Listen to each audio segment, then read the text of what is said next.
1947. Le Code de Nuremberg identifie le consentement éclairé comme préalable absolu à la conduite de recherche mettant en jeu des sujets humains. 1. Le consentement volontaire du sujet humain est absolument essentiel. Cela veut dire que la personne intéressée doit jouir de capacités légales totales pour consentir, qu'elle doit être laissée libre de décider, sans intervention de quelque élément de force de fraude, de contrainte, de supercherie, de duperie ou d'autres formes de contrainte ou de coercition. Il faut aussi qu'elle soit suffisamment renseignée et connaisse toute la portée de l'expérience pratiquée sur elle, afin d'être capable de mesurer l'effet de sa décision. Avant que le sujet expérimental accepte, il faut donc le renseigner exactement sur la nature, la durée et le but de l'expérience, ainsi que sur les méthodes et moyens employés, les dangers et les risques encourus, et les conséquences pour sa santé ou sa personne, qui peuvent résulter de sa participation à cette expérience.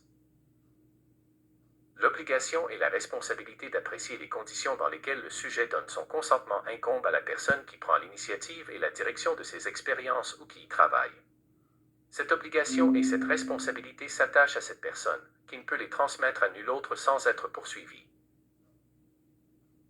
2. L'expérience doit avoir des résultats pratiques pour le bien de la société impossibles à obtenir par d'autres moyens. Elle ne doit pas être pratiquée au hasard et sans nécessité. 3. Les fondements de l'expérience doivent résider dans les résultats d'expériences antérieures faites sur des animaux et dans la connaissance de la genèse de la maladie ou des questions de l'étude, de façon à justifier par les résultats attendus l'exécution de l'expérience. 4. L'expérience doit être pratiquée de façon à éviter toute souffrance et autres dommages physiques et mentaux non nécessaires. 5. L'expérience ne doit pas être tentée lorsqu'il y a une raison a priori de croire qu'elle entraînera la mort ou l'invalidité du sujet, à l'exception des cas où les médecins qui font les recherches servent eux-mêmes de sujet à l'expérience. 6. Les risques encourus ne devront jamais excéder l'importance humanitaire du problème que doit résoudre l'expérience envisagée. 7. On doit faire en sorte d'écarter du sujet expérimental toute éventualité, si mince soit-elle, susceptible de provoquer des blessures, l'invalidité ou la mort. 8. Les expériences ne doivent être pratiquées que par des personnes qualifiées. La plus grande aptitude et une extrême attention sont exigées tout au long de l'expérience de tous ceux qui la dirigent ou y participent. 9. Le sujet humain doit être libre, pendant l'expérience, de faire interrompre l'expérience s'il estime avoir atteint le seuil de résistance, mentale ou physique, au-delà duquel il ne peut aller.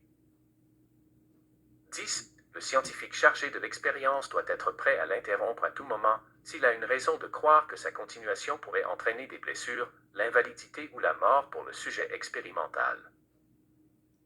Extrait du jugement du TMA, Nuremberg, 1947, TRA des Françaises in F. Bell, Croix gammée contre Caducée.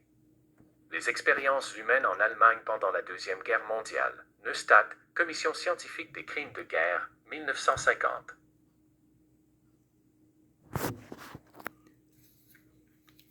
Partagez, mes amis, ceci est le code de Nuremberg.